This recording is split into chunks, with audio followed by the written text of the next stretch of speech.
Welcome back, peeps. First of all, like my new shirt, got it from my local farm supply store. I got a lot of them, unfortunately. Or fortunately, I guess. I went a little crazy on the t-shirts, so yeah. That was supposed to be a $0 visit. Today we're going to talk about what you need to do before, I'm going to repeat that, before you bring baby chicks home. So it's Easter time. You hear all the time people saying, don't bring home rabbits, don't bring home chicks for your Easter basket. And generally I'm going to say that's true. However, if you have given the idea of chickens some real good thought and some research, you think your family is ready for it, go for it. This is a great time of year to do it because it's chick season at the farm stores. However, you do need to make sure you have these things done before you bring them home.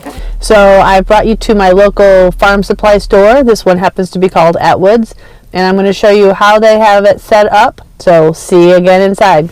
I have no chicks. No chicks. That's a problem.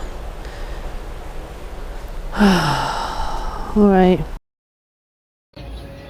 So no lie, I was here this morning. These were empty. Now we have babies. Oh my goodness, you're so cute.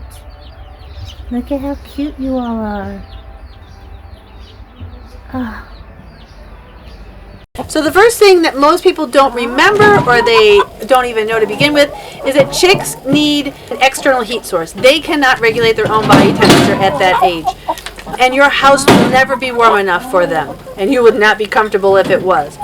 So the rule of thumb is that, first of all, when you get the chicks from the store, they're probably going to be under a week old, might be under 2 weeks old, but normally they get to the store within a few days of being hatched.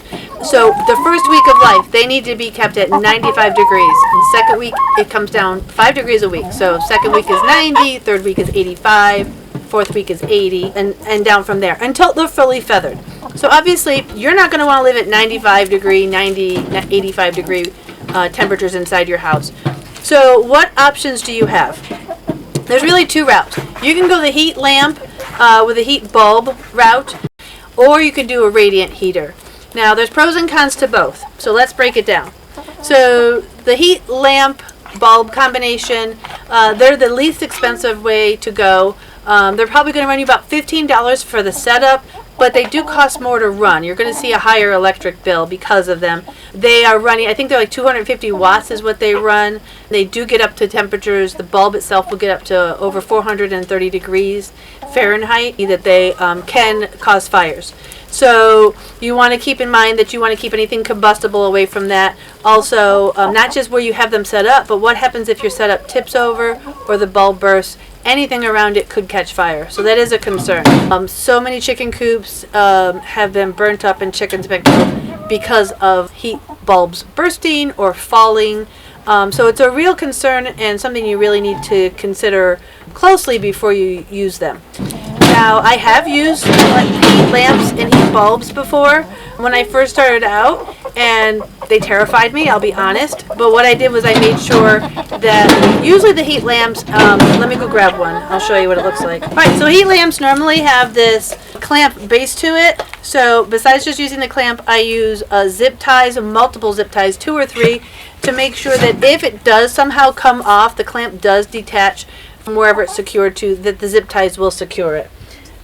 If you decide that the heat lamp is the route you want to take, don't get a shatterproof bulb. The reason being is that the shatterproof bulbs are coated in Teflon. Teflon, when you heat it up, emits a toxic gas. Now, the way the chicken respiratory system is set up is it actually increases the concentration of any inhaled gases. It actually will end up suffocating them. The way you can tell if it's Teflon coated is if it says shatterproof, or if there is a cloudy or bubbly look to the front of the bulb. Just go with a standard heat bulb. Don't get the shatterproof. So, sorry, there's a chicken over there looking at the camera. I'll share it with you.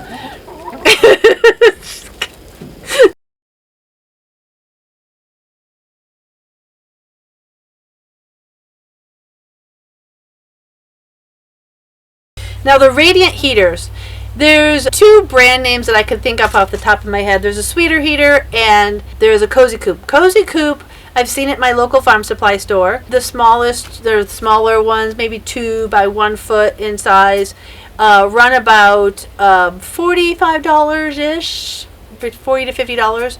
And what they do is they stand up. They're a heater that stands up and it radiates heat. Now, between the Cozy Coop and the Sweeter heaters, they only run between 135 and like 185 degrees, so at the surface. So they're not going to be an ignition source for flammable materials.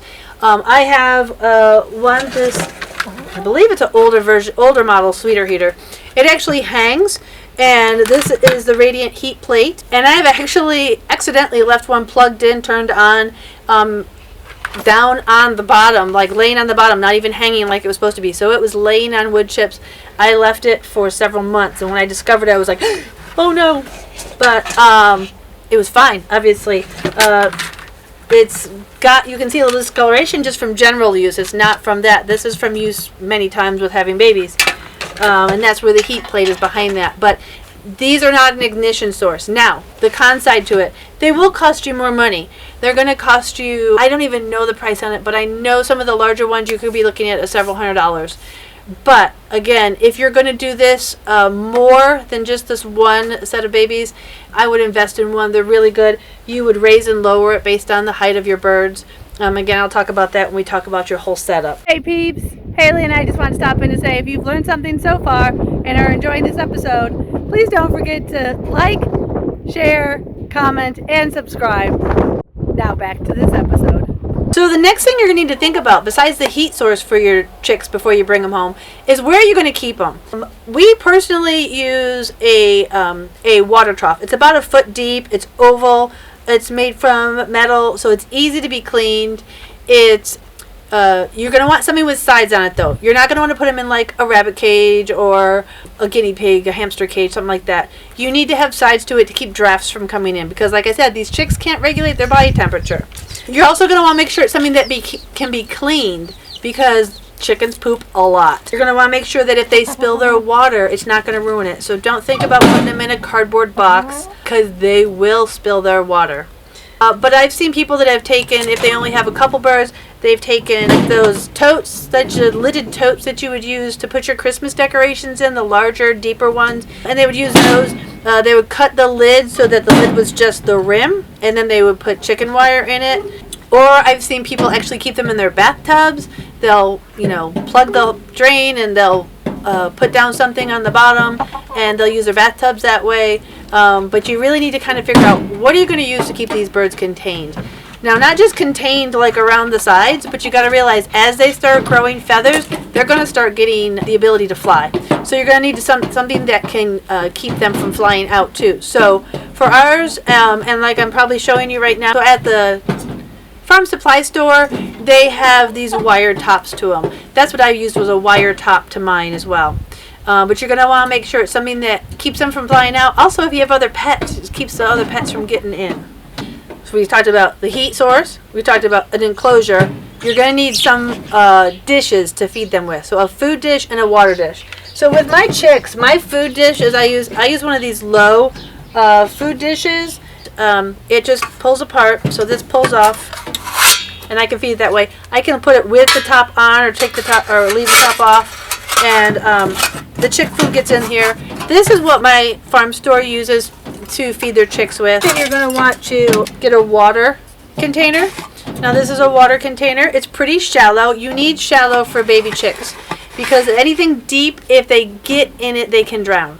If all you have is a deep dish for them, you're going to want to make sure that you're putting maybe marbles, little rocks that you would use in a fish tank, larger rocks, not ones that they could try to eat. You're going to put them all in the bottom so that there's just water barely covering that, so that if they get in there, they don't drown. Another thing I would recommend is when you first bring them home is get them some sort of vitamins in their water, whether it be the powder that you add to the water or the vitamins that you would add as a dropper to the water. It's stressful going from hatchery to store to house. It just kind of gives their body a little extra boost to get them over that stress of changing environments. Now, along that lines, the food for the chicks. Talked about heat, enclosure, dishes. Now they're food. When you go to the farm supply store, make sure you're getting chick starter or chick starter grower, not a layer pellet or a layer crumble, or even scratch. You cannot feed them scratch. That's not a food. That's something that people give them as a treat or as a bonus. That's not a nutritionally balanced food. So the chick starter has a higher protein but less calcium than something they're going to use later on. The reason for that is they need protein for their growth. They need it for their body growth, also for their feather growth. They cannot have a lot of calcium, where later on in life they will need calcium. But at this age, they don't need calcium. In fact, if they get too much calcium, they'll develop kidney problems, and it could kill them. So stick with the chick starter. They'll use that all the way up until they start laying. Then you'll switch them over to a layer which has less protein but more calcium. So, and it's all nutritionally balanced for the age of the chick or chicken. So you have all the components. Now you need to think about the setup. You know someone thinking about getting chicks for Easter? Send them the link to this video. You can send it to their social media. You can text it to them. You can even email it to them. But get it to them so they're prepared for those babies. Thanks a lot, guys. A lot of people will use wood chips, but make sure if you're going to use wood chips that you don't use cedar. You're going to want to use pine wood chips. Cedar also has a natural oil to it that's toxic to chickens. Sorry, I need to fill their food containers and they're going crazy like they haven't been eating all day long. So they'll use wood chips. You need to use pine. I've seen some people use the pine pellets. However, when you have a very, very little chick, I like to use newspapers. So they're cheap, they're easy to roll up. You don't have to remove the chicks to clean it out because you could just roll up the newspaper and throw it away. Versus if you have wood chips, you kind of have to remove the chicks and then sweep up all the wood chips and then refill it. Newspaper is super easy. Now, we don't get the newspaper, but you might have friends or neighbors that get it. We have, at our newspaper, they'll have old editions, like that maybe they just sold, overstock, overprint. They'll sell a bundle for like $2. One huge bundle of them will last me for as long as I need it for my brooder. So I prefer the newspapers. But like I said, people will use pine shavings or they'll use the wood pellets also. Again, I would wait to use those wood pellets till they get a little older and a little stronger on their feet. Okay, so you need to have a plan where you're going to put this. They will create a lot of dust and they'll create a lot of smell. We have a unheated back room we put them in. Some people will put them in a garage, a basement, an unused bathroom, a barn, a shed. But you need to make sure that that heat is available for them. So how do you do this? You have the enclosure, you have the newspaper or wood chips down, you have their water dish and their feed. You're going to want that towards maybe 1/3 of the way in from one wall. And then the other side you're going to put your heater. Reason being, it's not an exact science with the heat. You don't know the actual age of these chicks. And the breed also will have a bearing on it, how quickly they're going to get their feathers. So you're going to put your heater down fairly low to begin with because these are itty bitty babies. If you have this this radiant heater that hangs, you're going to put it just so that they can get underneath it. If you have a heat bulb, you're going to put that higher up because, like I said, it's an ignition source and it does get a lot hotter at the surface. You don't want to have a chance of a chicken touching it and burning themselves. So you're going to put the heat lamp in, and at first it's going to be a guessing game. Here's how you tell. You have your trough. You have your heater at one end and the food and water is towards the other end. If your chicks are all huddled underneath that heater, it's not close enough to them. You're going to move it down a little bit. Now, the opposite is also true. If your chicks are at the far end of your enclosure and they're all spread out and they seem really lethargic, like they're overheated, then you have your heat source too low. You're going to raise it up some.